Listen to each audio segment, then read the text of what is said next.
What's going on, everybody? Welcome to In Depth Show, where we take a deep dive into a lot of folks in the world of sports, media, television, film, all of that good stuff. And today, joining me, the man in the shape, James Jude Courtney, of course, from the latest trilogy of Halloween films, Halloween 2018, Halloween Kills, and Halloween Ends. You look great, man. How are you? I'm doing great, man. Thank you. Good to see you, dude. Good to see you. Yeah, we've been setting this up for the past like couple weeks. I was going through my phone just like because I had this like idea in mind for wanting to do this. I was like, who could I do it with that like people would like be really drawn to? I was like going through my phone contacts. I was like, I forgot somehow I had your number in there for whatever reason, and I shot you a text like 10 minutes later, like hell yeah, let's do it. And now here we are. So I appreciate that, man. Yeah, yeah, man. Yeah. As I'm recalling, we've done the interview process before. Yeah, I think it was like at the beginning of 2020, like right before pandemic. Or you would either were just wrapping up filming the second movie, or we're about to go into filming the third. Somewhere in there where like things just got cross-wired. We couldn't do it. But now here we are. So Yeah. it's good to be talking with you. Um, we're obviously going to dive into Halloween stuff because that's fun in and of itself. Um, but let's talk about you. Um, how did this come to be? I mean, being a stuntman in Hollywood, how does that how does one go about being say I could do that? Well, I knew in fourth grade I was going to make movies for a living. I Mm, had all these epiphanies in fourth grade. That was one of them. So in fifth grade, I started making my own films with, my dad. I have six brothers. My dad had an old 50s era Kodak tri-lens 8mm camera, and he filmed all of our football games and basketball games and when I got into martial arts and that kind of stuff. So in fifth grade, I picked up his camera and started making my own films. And of course, they're kids' films. But there were excuses to make films when I had a project in school, and and I couldn't, and back then, back in the 70s, the only film schools were NYU if you wanted to make documentaries, at UCLA and University of Southern California. Other than that, there was nothing. So I chose to major in journalism because I've always had an affinity for journalism, and the school I went to, the University of South Carolina, had one of the top journalism schools in the nation. So, and to my mind, it's all about manipulating minds, and you bring forth information, whether it's scripted content, unscripted content, newspaper articles, magazines, whatever. Now we're doing all these beautiful podcasts, and but the thing is, it's about shaping information, and it's about manipulating the minds to be open to whatever information you have to. And in the journalism school I went to was just brilliant at that. A lot of Emmy award winning. One of my favorite professors was a Pulitzer Prize winning editor of the Detroit Free Press. I mean, these are really, really learned men and women. And so, my intention was to go out to Los Angeles and be an actor. And, in my naivete, thinking by the time I was in my mid to late 20s, I would be telling the studios what films I'd be doing and commanding, tens of millions of dollars. And I didn't realize it would take a little bit more work than that, but I found out pretty quickly. Um, the thing about stunts was I did a play called Requiem for a Heavyweight. It was a Rod Serling play, um, and it was ran 9 weeks in Long Beach, one night on Broadway, and died. And it was, but one of the cast members was a former instructor at the Royal Academy of Dramatic Art, and he took a liking to me, decided he wanted to coach me, and it was wonderful. And he's the one um, who got me an audition for the live show, The Adventures of Conan at Universal Studios on the tour. So it was when the Conan movies came out. So I played a double swordsman, and I did a 20-foot high fall into a flaming pit. And I had no intention of doing stunt work, but it made perfect sense to me because the largest tool an actor has is his body. And in fact, it quite amazes me that more actors are not in touch with their bodies, that they don't pursue I was lucky enough to play sports and martial arts and, boxing and all the fun stuff that, an athletic kid likes to do. So I auditioned, I got it, and that's what opened the door to doing stunt work. And back in the day, you had to be either a stuntman or an actor. You're neither fish nor fowl if you try to do both. And a lot of my really good friends, Alex Daniels, who I went to college with at the University of South Carolina, current president of the Stuntmen's Association, the dude is an amazing actor. He's done Shakespeare in the Park with Joe Papp. The guy's got a voice like an angel. I mean, he can play like 19 instruments.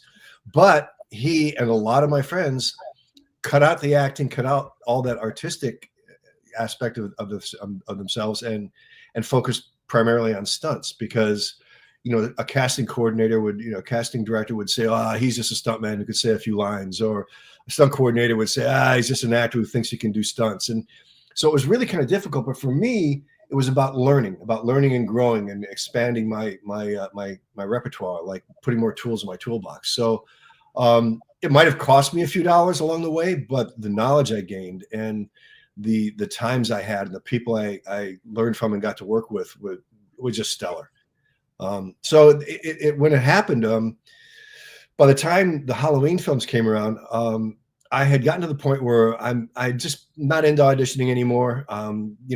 Had a good enough living that I could just focus on writing and producing. And so I moved back to South Carolina, and bought a house and just focused. Well, I built out the house, I gutted it, built it out, and then I just focused on writing. And I just wanted to create content for myself as an actor, as a producer, ultimately sometime as a director. And I got a call from, I knew they were shooting Halloween 2018 in South Carolina, but I didn't reach out to anybody. I wasn't interested. And I got a call from the casting director who had the stunt coordinator who had worked on the Rob Zombie films. And he said, "Hey man, we're doing another Halloween film." I'm like, "It's great, man. Good. You're gonna have a blast." And he goes, "Well, here's the deal, man. I read the script and I called David Gordon Green, the director, and I called Malika Cod, and I said, this script is different." Ron said, whoever plays Michael Myers has to have really deep acting chops, but also has to be a really good stuntman. And David Gordon Green said, "Well, he's got to be 6'3", 200 pounds, and he's got to be in his 60s. Who do you know?" And basically, I was the only guy they knew. So I went from Columbia. I drove down to Charleston to be put on tape, and I didn't even get out of the parking lot.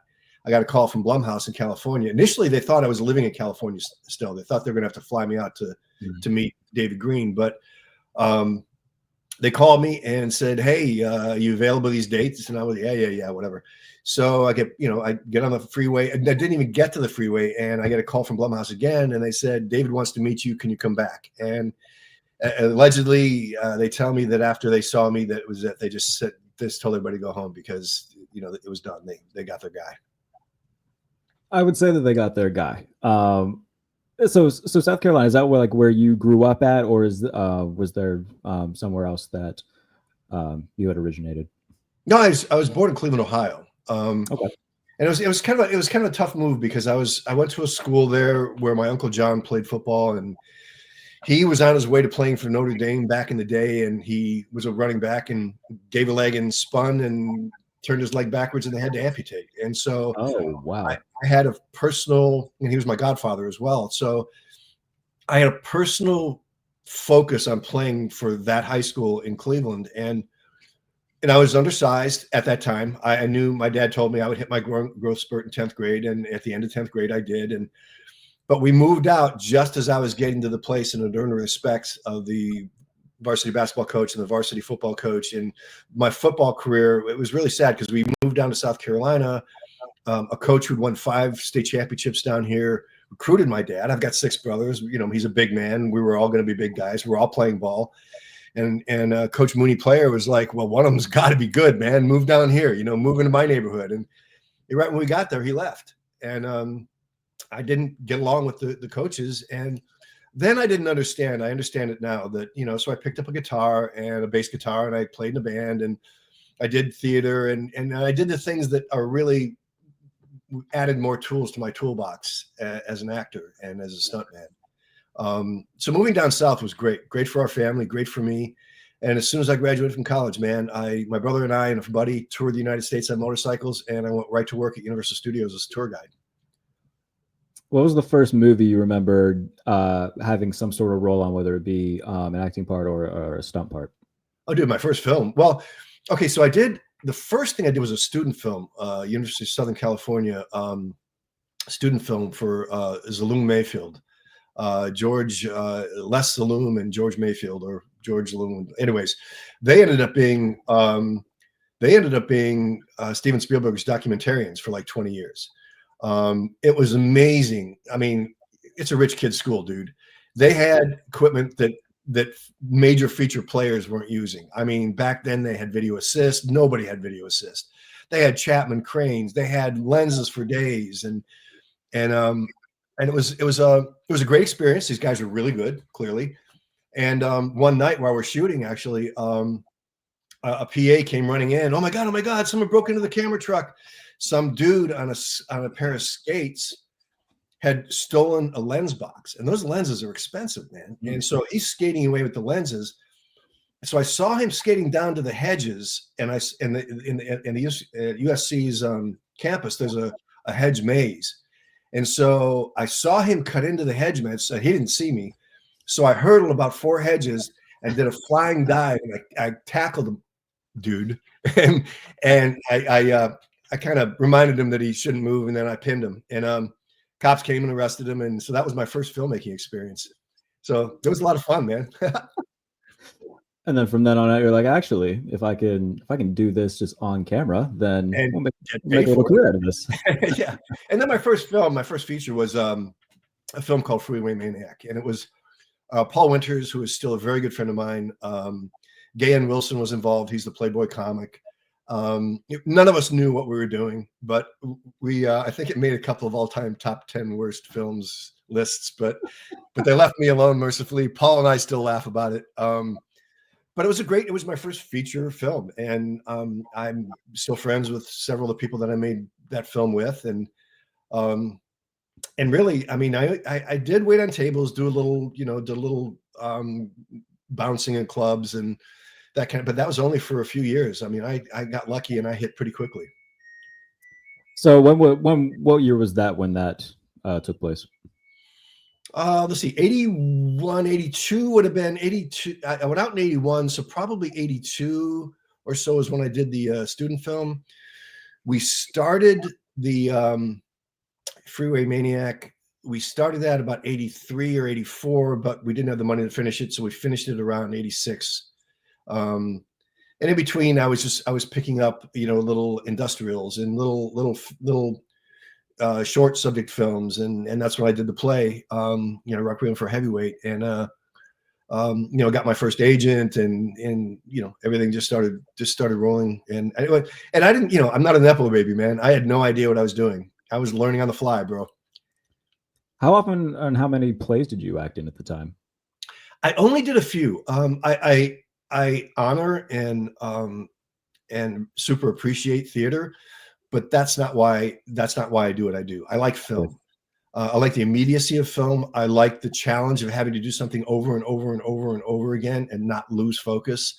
I love all the elements. I love, working with lighting and working with a good camera operator, because the symbiosis that happens when you have all these people working together is just amazing. And then when it comes down to stunts, man, that is a game of inches, and it's a high stakes game of inches. I mean, people can get hurt, people can die. And so, like mastering the art of blocking, for instance, like you may go through a fight scene where you're fighting 5 or 7 guys. I did this thing for Sam Raimi, and the stunt coordinator, Mike Gunther, who very good friend of mine. He's directed several films now. At one point he came over and said, okay, like on that 3rd hit, I need you 1 inch over, and I need you to do. And so these very, very specific directions, I got really good at nailing that. And in fact, there was a basketball player here at the University of South Carolina. I know a lot of the young players, many have turned pro now, and I'm still active down at the university with the basketball players and the football players. Justin Mackey had decided to want to be an actor, and he was studying acting, and he's like, man, I can't, I just can't get this blocking thing down. I'm like, dude, okay, when coach calls a play and you have to be at the top of the key at a particular point, are you there? He goes, hell yeah, man. If I'm not, coach will ball me out. And I'm like, right. You already know how to do it. So here's where athletic training really comes in, as and being a team player, knowing that, dude, you're not the man. Like, everybody here is the man. So let's like drop this ego crap and like get to work together. That's what I love about film. So you brought up that it's a game of inches and whatnot. Have there been any instances with you where you sustained any sort of like real gnarly injuries that were pretty like severe, or have you come away mostly unscathed? No broken bones, a couple of dislocations. There was one stunt early on where I had to go through a window, and I knew I was going to get cut. Mm. I just didn't know where, and I ended up I ended up having several surgeries on my hands because I had to dig glass on my hands, but the funny thing was, when after the stunt and they cut, the nurse comes over and she starts, the set nurse comes over, she starts pulling glass out of my hand, and she's irrigating. So she's using water to irrigate. So instead of having a small puddle of blood, I've got a massive puddle of blood.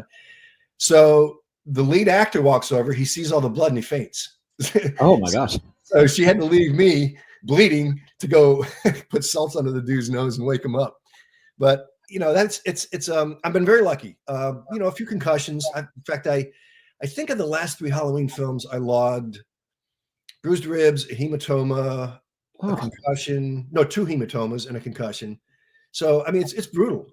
But that's what makes it fun, man. I mean, who hasn't played? Okay, anybody who's played football, at the end of the game, you're beat up, you're battered.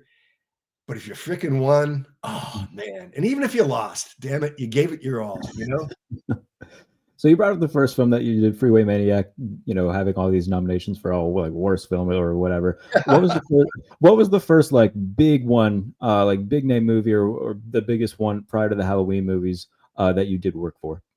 I think what really opened me up was I got cast in a TV show, a nighttime soap, Knots Landing. I was cast as Nicolette Sheridan's lover. And it was really great because it was, such a professional set, and she's such a pro. And but I think for me, one of the big moments was I used to go on auditions, and you'd walk in a room and there'd be 10 guys that looked basically just like me. Same build, same basic look, same basic wardrobe. And then some guy would walk in the room and everybody would go, oh, damn. Because that guy we knew was going to get the freaking role. I walked into the room at Knots Landing, and everybody just kind of looked at me and went, oh. And I went, dude, I got this. I knew before I even walked in the room to meet the producers, I got it. I knew it was mine. And then I think right about that time is when I did let's see, Tour of Duty. And I was flying, I was a door gunner in Tour of Duty. Pete McKernan was the area coordinator, and it was so piece by piece I was learning more and more and more. Gosh, I can't, they all jumble together. I've done so many films. Pardon me. And I did a lot of foreign language films too. Oh, really? Yeah, in Mexico. You'll never find them. But they were fun. Spoke enough Spanish to get away with it, and always playing the gringo bad guy, and that gets beat up and killed.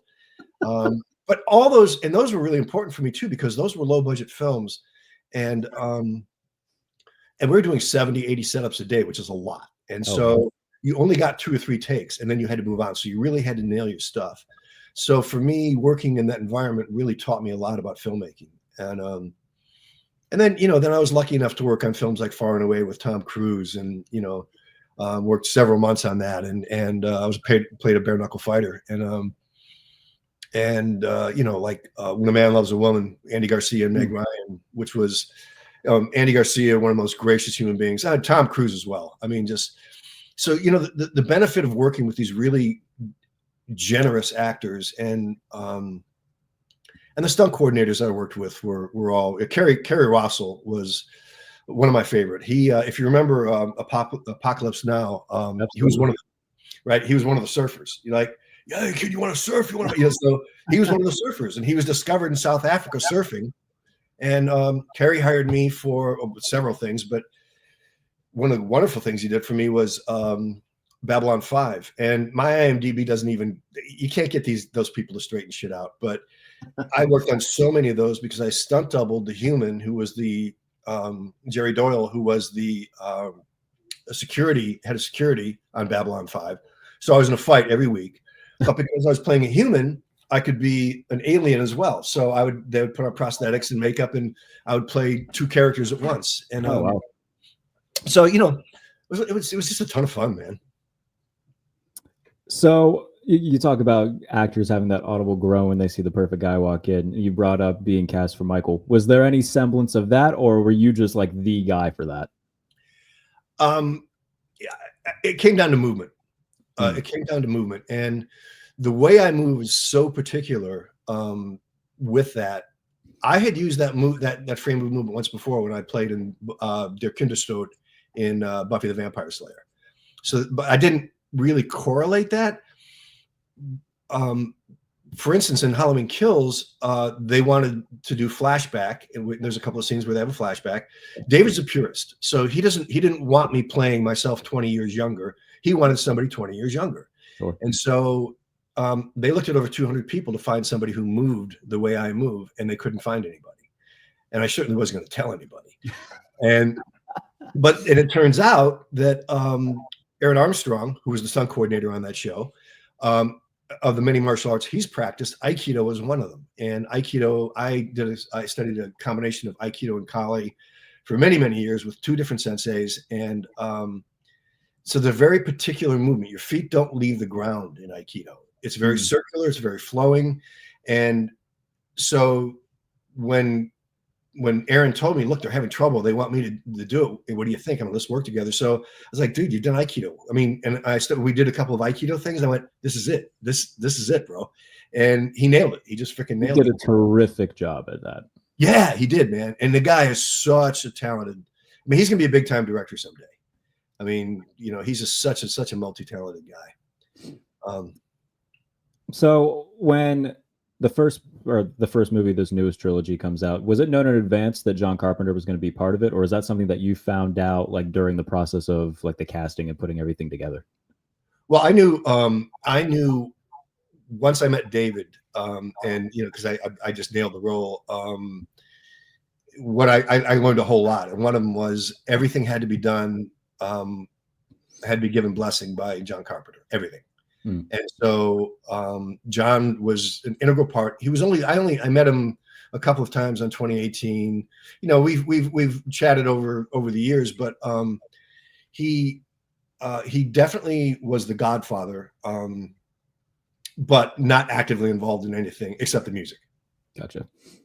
So in terms of, I mean, Nick Castle was also part of this as well. And obviously I've seen plenty of like behind the scenes stuff where you and Nick are, camaraderie in between scenes. What was it like being able to work with the original, donor of the mask, and how did he help you perfect the role even more?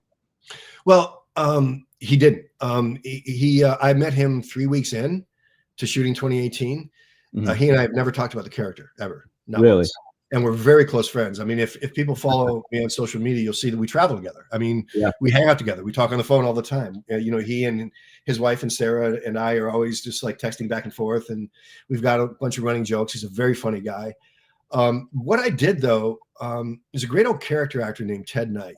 And I met him when I first moved to California. He was super, super gracious. And he gave me an incredible gift. I mean, he is when I first had to wait on tables. And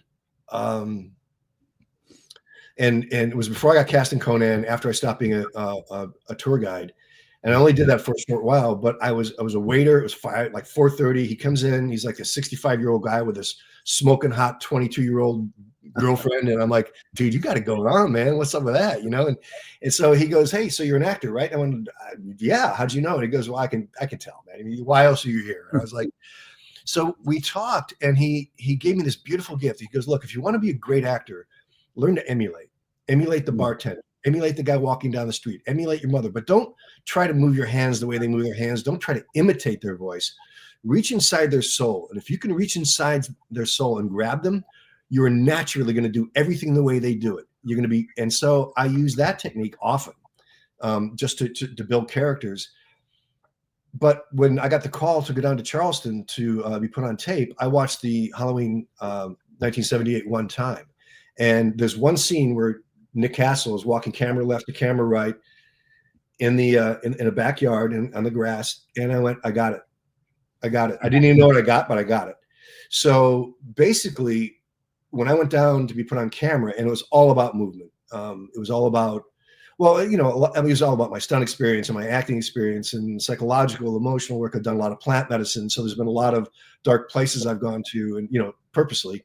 And so, you know, the capturing what he had created, but then funneling through years of stunt work, years of martial arts, years of plant medicine, years of psychological work, emotional work, spiritual work, like all these things that happened between my age of 25 and my age of, you know, or 23 and 63.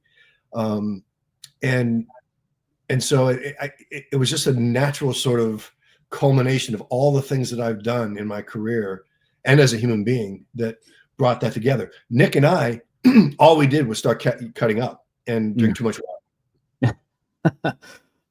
There's a, like, now an infamous one shot in the 2018 film where, you know, Michael's just going on his, you know, rampage through Haddonfield. How many takes did it take to get that perfect in the eyes of David? The one shot, I mean the tracking shot? Yeah, the tracking shot. Okay, so we rehearsed that one whole night. And they didn't think they could get it because they thought they're going to have to stitch it together with CGI. It's a really, really difficult shot because there's so many different points, and we couldn't put marks on the ground. I can't see anyhow. My vision, I've got one blind eye and I've got this much, you know, so I can't see anyhow. But every time we took 9 takes, and every time we do a take, David would have more direction. Okay, I need you. You know, when you got to the bottom of the stairs, I need you over here 2 inches. When you get down there, I need you to wait 1 second before the camera moves. Like, it was all this, and it kept adding up and adding up and adding up. Good news is that Stewie, the Steadicam operator, was a college athlete, and he played team sports, soccer and basketball, and you know, and he's an incredible athlete and incredible cameraman. And so, you know, when you play ball with somebody, for instance, I have 6 brothers. When we played basketball together, we could play against guys who were older and better, but we'd show up because I always knew where my brother Bill was going to be. I didn't have to look past, right? I knew how my brothers moved. And so Stewie and I established that rapport. So it was the 8th take, and once we heard cut, David screamed, "We got it!" And he just ran over and gave me a great big bear hug. He goes up to my navel, but he goes, great big bear hug. And then the one scene, it was kind of pissy. Some idiot took a picture of me shooting that shot and posted it. He was hired out of New York. He was an actor. Posted it, said, "Nick Castle back is the shape." And I was like, you know, David goes, "Get you." So it's these jerks that have no idea, man. Just, you know, whatever. They fired the guy. They sent him home the next day. But Nick did one scene in 2018. He was in the window. You know, so when Laurie Strode drives up, he's up in the window. They had to do a long shot on him because the mask is formed perfectly to my face. Anybody else who puts the mask on, it's going to morph and distend. Then in that same, and Nick and I were hoping that we would be able to share, that we'd be able to have an actual passing of the baton. And so we wanted to inhabit the same scene. And sure enough, in that same scene, the bullet hits the mirror, right? Well, that was a real gun with a projectile in it. And you know, Nick had no desire to do that. And so I live for that shit. So so the special effects guy was like 2 feet behind, 2 feet over, and he shot the projectile into the mirror. And you know, and that's so we got to inhabit the same scene. And that's the only scene that Nick has done is the shape in those 3 movies. In the second one, he got cut out. He did one scene there, but he got cut out. And then in the third one, he plays the flasher, the guy that opens up his So so there's all this, you know, and that really kind of sucked because Blumhouse, you know, publicity, not my favorite people. They went on a rampage. Nick Castle's back. Halloween Kills. Nick Castle's back in shape, and they did the same thing for Halloween Ends, and it was just really, really poor taste. But you know, you can't account for integrity, man. you know. But at Sure. the end of the day, the fans know, and Nick knows. And in fact, Nick, when he read it in the LA Times, he called me. He goes, "God damn it!" He was so pissed off, and he called the LA Times and told them to retract. He started calling newspapers to tell them to retract. He was so Oh, pissed. wow. He was, but you know, he doesn't need that. I mean, you Sure. see his filmography, the films that man has made. Holy shnikes, man! This dude is freaking talented, man. I love that guy. I mean, he's one of my favorite people in the world. That's awesome, man. And from one, character from the original movie to obviously the other one, being able to work with Jamie Lee Curtis throughout these three movies, what was that like? And just being in her presence, and being the yin to her yang, or vice versa, I guess. Dude, she's the real deal. She's the real deal. She, I gave her I saw her probably the second or third day on set. She walked over, introduced herself. We had a short conversation. Then I left her alone. I stayed away from her because I didn't know as an actor. I mean, as an actor, you don't know where the other actor's headspace is, or what their how they work until you've worked with them. And I know that for her, she's balancing so many emotions. You know, the pathology of addiction, the family pathology, the fear, the anger, all these things that she's dealing with as a human being. I don't want to fuck with that. So what I do is I just pull away and just let her be here. I know when it's time. And then finally, about 3 weeks in, we were going to do a fight scene that didn't make it to the final cut. But she like marches across the trailer. She goes, "Okay, let's talk about this fucking fight scene." And then we just boom, we just jumped into it. And when we rehearsed the fight scene, dude, that first of all, that woman's body is hard as a rock. I mean, this woman, she's an athlete, dude. She's an athlete, and she threw down hard. Like she didn't want to wear pads. I mean, she just. And then at one point, there's so she has this rifle, and she's out of bullets. So she switched it around like a baseball bat. I'm holding a knife down like this, and I'm supposed to hold it out. She's supposed to knock it out of my hand, and I go, "Oh Jesus, this is a freaking broken hand." Damn, man. You can't get actors, especially actresses. No offense. I mean, how many have played baseball, right? And softball, and 30 takes, dude, and she hit the blade every single time. Damn. I mean, that woman is a freaking athlete. I the superlatives I will use for her, I can't even begin to. I mean, she is kind and funny and a consummate professional. She's one of the reasons why that film is what it is, man. She's so powerful. And we've talked about David Gordon Green, but one of the other big name writers on this was Danny McBride. And I feel like going into the process, there was a lot of questioning of, okay, this comedy guy doing a horror movie. And I think that Danny did his best to shut everybody up in this trilogy. And I think that for his part, he did a tremendous job. Danny does that. Danny knows how to shut people up, man. So I think he and I talked the first several conversations I had with him. The first conversation I had with him, I complimented on him because he had this really beautiful way of using humor to disarm the audience and then smack them in the head. And so back in the day, I was, friends with a lot of comedians at the Comedy Store, and a lot of those guys were, and a lot of them were recovering alcoholics. It was great for me because I'd go for free, me and my buddies, and they give us all the drink tickets. All we had to do was tip the waiter. But a lot of these guys are my friends, and what I noticed about comics is they don't have to make stuff up. All they have to do is observe the insanity of the human species and comment on it, right? So I think comics know more about the human condition, maybe even than psychiatrists and psychologists. They really understand what a fucked up species we are. And so I think, and Danny is a master. Danny is just a master of comedy. And so I think, his intelligence, his sensitivity. The one thing I'll say about Danny, having known so many comics in my life, Danny does not need to be the funniest guy in the room. Danny is the best audience in the room. But when he speaks, boom, he nails you. You know what I mean? It's like he doesn't need the attention, but then he just can't help himself. He has to say something, and everybody's just like rolling over laughing.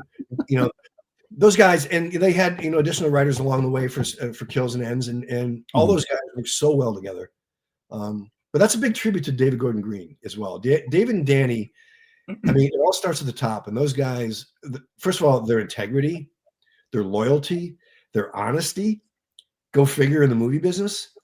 I mean, these guys have such high integrity. I have to say, hands down, the best experience of my life was working with those guys. So you brought up the martial arts side of things. There's a lot of like big time fight scenes throughout this trilogy, especially in the second one when you're coming out of the house, everything's on fire, and then it's go time with the firefighters. What was it like choreographing all that, planning that? How long did that take? Like, I'm sure that was a daunting process. It was a laborious process. Again, Aaron shot Tim Alverson, the editor on the film, told me that Aaron had shot the best previs he'd ever seen. So pre-visual, what a stunt coordinator will do, a modern stunt coordinator. The old guys don't know how to do this, but the modern stunt coordinators will use a red camera, like a high quality camera. They'll use real practical, stunts, practical effects, gunfire, broken windows, whatever. Aaron created every single fight scene and shot it up in New York with the stunt guys that we used. And these guys are all consummate professionals. Every one of them were accomplished martial artists, which is really great because when you're fighting guys like that, those guys, again, it's a game of inches. You're not going to get nailed. Like, for instance, the only reason I had bruising on my ribs is because I don't wear pads. I wanted to feel the kicks. I wanted to feel so my body reacts honestly, as opposed to having a pad there and then having a nanosecond delay before I move. I don't want it to be mental. I want it to be really physical. So it wasn't bruised ribs. It was bruises on my ribs. I just had like nice bruises. It's some nice coloring, but like what we set up or what Aaron set up was just so flowing. But again, that comes from his martial arts. He's a kung fu guy who did Aikido and several other arts, but he's used to flowing arts, and so he choreographed those fights with a really nice flow. And man, the firefighters out in front, that was brutal, man. We were fighting in 6 inches of mud, and so trying to maintain balance and not slip, and I mean, it was brutal. And then we had rehearsed the scene where they used the fire hose to back me up, right? Yeah. Or try to back me up. The Heath Hood, the special effects guy, figured out exactly how much he could use without tearing my clothes off. And but we needed to make it look at least somewhat, some kind of resistance. We nailed it. We rehearsed it several times. We had it down. The local fire chief wanted to be the guy who did it. And he's like, well, this is okay. He let him do it. The dude nailed me in the nuts. Just nailed me. Oh, I'm not that tough. Okay. Then, so, okay, dude, you need to hit me right. This is it. You want to hit me right at the solar plexus. Okay. Right at the solar plexus. And take 2, hit me in the nuts again. Oh my goodness. Leveled me over. I went, oh, dude, oh God, So then after that, wonderful guy. He just wasn't used to hitting a mark. And it's what Heath does, so, but those were really, and the hard part fighting in the fire was everybody had masks on with oxygen. The camera, that was like a real fire. That was real completely practical. Yeah. Yeah. I think I smoked the equivalent of about 80 packs of cigarettes. Because I couldn't have a mask on. Clearly, right. There's no place to put oxygen, so I just had to breathe that shit. And damn. And it was but all that's a part of it. I think the more uncomfortable it is when you're working, when you're playing a character, the more you can add to that character. It puts you in the shit for real. Yeah. And you can't lie to your audience, man. Your audience knows. How long did that entire sequence of shots take for that scene? Gosh, I'd say it was shot over a couple of weeks. Okay. Those sequences, yeah. And then I think for Halloween 2018, we went back and did reshoots for the house. So because it was another ending where we had a big fight, and actually the real ending, the ending of 2018. No one will ever see. David's not going to put it on Blu-ray, but he said, dude, that's one of the top experiences of my life. And I was like, man, that was the top experience of my life in terms of filmmaking, but no one will ever see it. David's like, just keep it for us, man. It doesn't need to be out there. It's ours. But so we went back to shoot the fire scene, and we did. The old stunt coordinator wasn't there. They brought in a new guy. Wasn't Aaron, so another guy, really, really wonderful coordinator. And but he didn't know me, and so he wanted to use somebody else. He wanted to use a double in the fire, and I was like, no, bro, this is my show. I'm doing this. And we started going back and forth, and then finally, and I was gonna go, look, man, if I have to go to the producers, it's like, I mean, he was doing his job. He was just trying to keep me safe, and he didn't know. And then finally, Chris Nelson goes, nope, I'm not putting that mask on anybody but James. James is the only one who wears it. It's his mask. It fits his face. I mean, because Chris is looking at his art. He created this beautiful mask, and he doesn't want somebody distending it, And but I got to tell you, man, that so when that fire explodes, when you're sitting in front of a campfire and your jeans get really hot, and you got to move, it's that hot immediately. So my whole body is feeling that hot. And then in fire like that, you wait for a bite. You're going to get bit. And when you get bit, you've got like 7-8 seconds to get out. And then you're really going to start burning. Like your skin is going to start burning. So the first time I got bit in the leg, but you got to move really slow when you back out of the fire, because if you move too fast, you accelerate the heat. And then off camera are all these firefighters with CO2 to spray your ass down in case you catch on fire. So the second time I got bit in the neck, and even then, like with the fire, I had to breathe like taking a little tight because I had to burn my esophagus. When I'm walking through the house in the burning house, I had to count the steps to the door, then count the steps to the edge of the porch, because if I opened my eyes, I'd burn my eyes. I couldn't breathe, because if I breathed in, I would burn my lungs and my esophagus. So I did all that blind in the fire. That's incredible. So it's just, but honestly, man, I'd already done that. Like in Buffy, I did that character blind as well, because they put white contacts on me that I couldn't see through. So I had to memorize my blocking blind. So it's, I'd already done it once before, and I knew it was doable. That's incredible. And you brought up Christopher Nelson, by the way. What a job he did on the trilogy. What a job he does in general, just everything that he touches, by the way. You get dudes from another planet, man. He is, and not only that, I mean, he's so talented at everything he does, music, writing, his special effects, makeup is just insane. He's also one of the nicest human beings you'll ever meet. I mean, the guy is just so generous and funny, and and that makes life so much easier when you're working with people like that.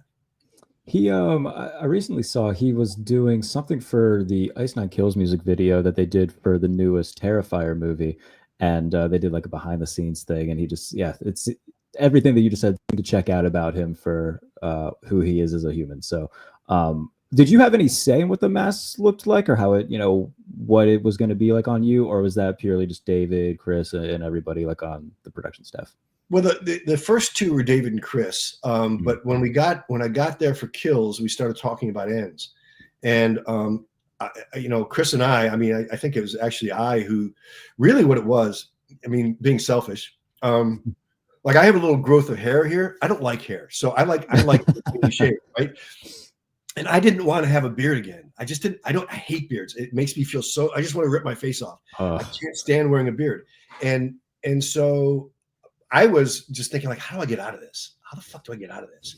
And then I was like, Chris had showed me pictures of people who were malnourished, and I went, oh, this is perfect, Chris. Like, how about if like I'm all malnourished and I have little splotches of hair here and there, but I wear a wig cap. And he goes, hey, that's a really good idea. And then I went to David and I said, David, I think maybe I should wear a wig cap. And he goes, hey, Shape, that's a great idea. And so then he called you Shape on the set. Yeah, they call me Shape. That's amazing. Except for the first AD, Attila, who's Turkish. He called me El Shapo. El Shapo. That's amazing. But and that's a David Shape. Like Take a look at the shape. Tell me what you think. Like, I mean, yeah. That's incredible. So you got away with not having to do the beard in the last movie, then? Yeah, yeah. So in other words, I got to be a part of. I mean, obviously, it's Christopher Nelson's work. Sure. On all those. I mean, first time I went into makeup for when I'm not wearing a mask was 5 hours in makeup. Wow. For all the prosthetics, and I mean, and because every prosthetic that Chris puts on, he hand paints, with an airbrush. Wow. None of that stuff is pre-done. So it's all done on the day. And he is so amazing. He could look at your skin and go, you have 5% green, 18% red, 4% brown. He can tell you, and he can take it out and spray that on a card and match it to your skin, and it'll look just like you. I mean, it's crazy. He's so talented. Incredible. Yeah, that's amazing. So for the prosthetics, I assume for the second movie was probably a little bit more extensive because you're a little bit burned up. There's you still got the eye that's in. Was that one a little bit more extensive when it came to under the mask than the other two? Ends was definitely the most. Oh, really? Yeah, Ends was definitely the most because I was without a mask for so long. Yeah, that's true. And the kills. The hard part, dude, was wearing a prosthetic over the right eye. By the end of each show, my eye was just toast. I mean, just toast, man. It was just so aggravated and infected, and it was nasty. But but the crazy thing about wearing an eye patch is on 2018, it took me about 3 days to get my bearings, to get my equilibrium. After that, I could do anything. In 2018, I fought the guy with a crowbar, Bob with a crowbar in the bathroom. Normally with two eyes, you track left to right, right? I don't have an eye. I don't have a left eye. But I remember I knew a guy back in California who was blind, and I can't remember which eye he was blind in, but he was a pitcher for the University of San Diego baseball team. Oh, he pitched with one eye. And what he used to do was in warmups, he would wear a patch and then throw all kinds of wild pitches. And of course, the first batter's up, it'd be like, wonder when they're going to get beamed. And then he just freaking throw aces, And so that I knew from that experience that I was going to get my bearings. I was going to be, and my first martial arts instructor, Jay Reardon, in 7th grade. But he was a boxer in the 56 Olympics, and he lost one of his eyes. Blinded in the Olympics in one of his eyes. So I also learned from him. He was an incredible fighter, incredible martial artist. I learned so much from him. But it's acclimating to all these things, and then making it a part of the character. Making that discomfort a part. Yeah, you mentioned for the tracking shot it was hard because you can't really see with the mask. I mean, how much does that really throw off the vision, and how much more difficult does that make it? A lot. I mean, because you really, there's no peripheral vision, there's no lower vision, and there's no upper vision. All you see is what's right in front of you. And of course, 30 feet out, you've got more. But but again, you get better and better at it. And being that that I was working with such consummate professionals, and like the camera operators, like Paul Daly was one of the operators who was really, really great at again, we're talking about inches. Like, hey, Paul, where do you need my head? Boom. Because they'll tell you, a good operator will tell you where your light is and what's best for his lens, and he'll tell you what lens he's on. Okay, we're on a 35 or we're on 100.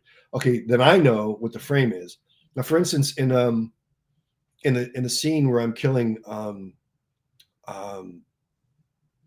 Dad, with the chimes, where I'm struggling, spacing on his name. Anyways. So it looks like I'm just strangling the out of him, right? I'm just like fighting this. Really, what I'm doing is trying to keep that son of a bitch in frame, because he's not a stuntman. He's an actor. Actors do when they fight is they just go nuts. They don't understand that you have to maintain some level of control. They just go freaking crazy. And so all I was doing was trying to keep from crushing his larynx. Yeah, I got him wrapped up in a chain, and trying to keep him in frame, because I know what that frame is. I know what lens we're on. I know exactly where the edges are. And unless you're Martin Scorsese, you don't want anybody leaving your frame, you know? So, you know, but it's interesting in film how those translate. Like, I'm just trying to keep the son of a bitch in frame. It looks like I'm choking the shit out of him, right? So, if I recall, in the opening credits, when they introduce Annie Matichak, it says introducing Annie Matichak, and dude, she knocks that role out of the park throughout the 3 movies. What kind of veteran presence were you surprised by that she brought to the role, and like I assume being her first like major film role? She, I think she brought a level of innocence Mm. and authenticity, but she's an authentic person. So I think, you know, Jimmy Cagney said, to be a good actor, you need to stand on 2 feet and tell the truth. And I think that's what Andy did really, really well. She just told the truth of that character. And the interesting thing was the sort of parallels between her and Jamie. Not that they were raised the same way, but there was very interesting parallels between them, and very interesting parallels in working with them. And you know, she's a very generous actor, and so, you know, but I have to say that, you know, once again, David fostered that environment. He fostered the environment of generosity and camaraderie, um, and and I have to give a shout out to Ryan Turek as well. He kept the, you know, because there's this eternal fight when you're making a film between business affairs and the film, the actual project. And you know, everybody's doing their job. Business affairs job is to save money, and inevitably what they do is trip over dollars to save pennies and piss everybody off. Mm. You know, they piss off every studio, I mean every department head. They're just, you know, they're doing their job, but they've never made a film, so they don't really know how to make the film. So Ryan was the intermediary between Blumhouse and the film production, and he did a great job, man. He was part psychologist, you know, part den mother, part, you know, like, but he did a really great job, and really trying to deflect things that would have gotten in our way in terms of making a good film, and really letting everybody know that we were supported and loved and appreciated. Um, I feel like each movie kind of tells a different story, kind of from a different perspective. Because in the first one, you know, we see Michael kind of back to his old ways, being the, you know, the shape stalking Haddonfield. And the second one is just a brutal, like hardcore slasher. And the third one, it's kind of playing a little bit of cat and mouse. Did you have to put yourself in a different mindset for each of those 3 for each film, knowing that your role was going to be somewhat different? Not really, because, you know, the essence of who I am as this character is the Mhm. same. Mm. It's just that I've lived through this much more, this many more hours of life, or this many more years when it comes to Halloween Ends. So the natural progression of how that would feel. David and I, you know, talked about, you know, some affectations, and, you know, how would this affect? And we auditioned a couple of different things to see what would be more effective. We didn't want to go over the top with anything, but we wanted the audience to know that there were transformations happening. Um, so again, it's, you know, one of the beautiful things about collaborating with someone like David is he creates a sandbox for you to play in, and is very clear about the parameters. And within that sandbox, he gives you a lot of space to play, and he's super collaborative, and and it and his ego is so amazing. When he gets on the set, now he doesn't suffer fools gladly. That's a fact, but on the set, he'll take an idea from anybody or anywhere. If someone has an idea and it might be good, he'll listen to it, because he knows he's not the prime source. You know what I mean? So he'll talk to different people, like, you know, and just elicit ideas, and or talk about the tone and texture of things, and then sometimes, with especially with young actors, not Andy, but, you know, a couple of other actors who had smaller roles or whatever, he'll fuck with them a bit. You know, he'll fuck with their minds, because he wants to get something out of them that they don't know that they can necessarily get, but he knows how to get it out of them by fucking with them. And so it's really,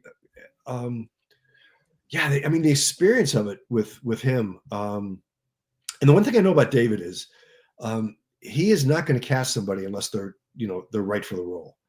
And So his loyalty is astounding. I mean, you see how many people work over and over and over on Rough House projects, but he doesn't bring people in just because they're friends. He brings them in because he's worked with them and he knows that they're perfect for that role. You know, so I may never work with David again, Right. or I may have the blessing of working on 5 more films with him. I have no idea.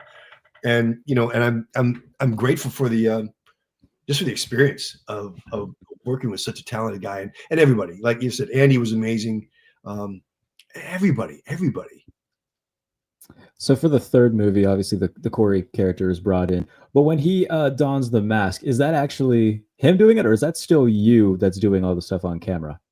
No, he does. It's all him, and there was a Okay. mask made for his face. So because his face is shaped differently than mine, Uh-huh. so they have Chris made a mask for him, and I got to say, man, Rowan is a remarkable actor. He's remarkably gifted, and he has an incredible presence. I also think Rowan's going to make an incredible director, and Wow. not many actors can be good directors. It takes a whole different mindset. It's a whole different part of the brain. Rowan is has high integrity. He does his homework. He shows up prepared. I mean, he's a pro. He's been doing it a long time though, and he's wisely picking and choosing his projects now, which I am as well. I've turned down, I think, 8 films so far. Oh, wow. I mean, at a certain point, it becomes, about the quality of the project and about the people involved. And, when you're young, I mean, he is young, but he's been in the business for 10, 12, 14 years, something like that. So he's not young in the business. But when you're, young and up and coming, you take what you can get.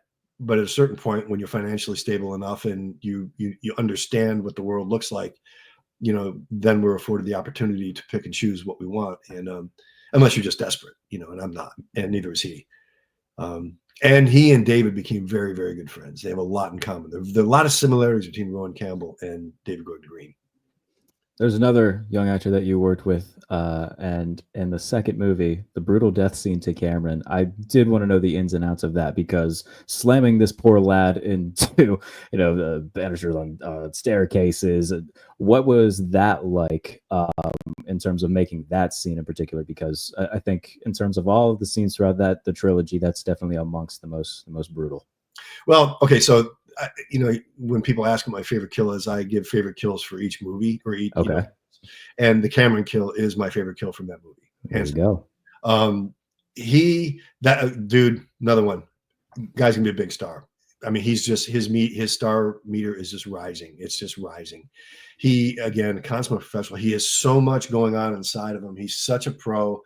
When we started working on that, and this happens a lot when you work with actors who've never done stunt work. You got a double there, and you can work the double. So, for instance, when I pin him up against the wall, this is not powder puff, man.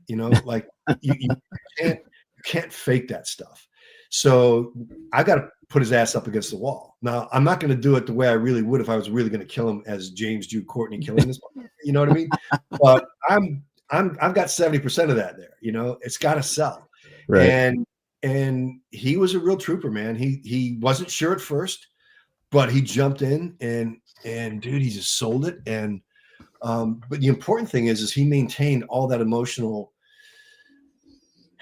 like the emotional life that I have playing this character. A lot of execs who will go unnamed will say things like, well, you just put a mask on a stuntman, anybody can do it. Spoken by a person who could never do it themselves. They have no concept of what it means to embody a character. And, the simple truth is, you have to live that emotion. And I think he did it so beautifully. Andy did it so beautifully. I mean, I loved our stuff. I mean, but he did it so beautifully and played so many different levels, that it's why it's my favorite. And he took his beating like a man, dude. Yeah, shout out to Dylan Arnold and to Rowan for doing tremendous jobs in those movies, man. Right. They knocked it out of the park. Yeah, 100%, man. What about Judy Greer? I mean, that's one who we haven't brought up yet, but man, I think that her character development throughout Halloween 2018 and Halloween Kills was very one of the better things about those first two movies. She sticks a pitchfork in your back. That was kind of exciting. How did that how did that get pieced together to make it look as real as it did? That was uh, she is another one who's a consummate professional, Mm. an incredibly sweet human being. She has a really interesting combination of mom everyday look, but super sexy. There's something really Yeah. sensual. You know what I mean? And it's like you can look at it and go, oh, she looks like a really pretty mom. Oh, wait a minute, she's fucking sexy. She's so sweet, but she's so strong. She is such a smart person, and her craft is, just through the roof. And um, so we really, that's the only time we really got to work together. And Oh, really?